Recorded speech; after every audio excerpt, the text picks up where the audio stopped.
সেনেগালের বিশ্ববিখ্যাত ফুটবল খেলোয়াড় Sadio Mane একজন মানবিক গুণসম্পন্ন মানুষ। কিছুদিন আগে আমরা দেখেছি তার আইফোনের কাচটি ভাঙা।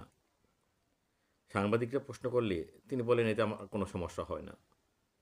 তার মানবিক কিছু কাজ: এক নম্বর, তিনি তার অঞ্চলের বা তার গ্রামের লোকদের জন্য 58 কোটি টাকা ব্যয়ে একটি হাসপাতাল নির্মাণ করে দেন, যেখানে চিকিৎসা সেবা বিনামূল্যে। তিনি 25 কোটি টাকা ব্যয়ে তার গ্রামে একটি স্কুল করে দেন, যেখানে লেখাপড়া বিনামূল্যে করা যায়।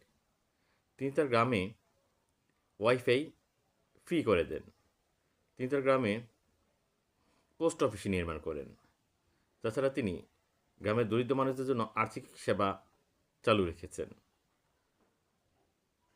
2022 সালের বিশ্বকাপ থেকে পাওয়া অর্থ বোনাস তিনি তার অঞ্চলের দরিদ্র শিশুদের জন্য খরচ করেন।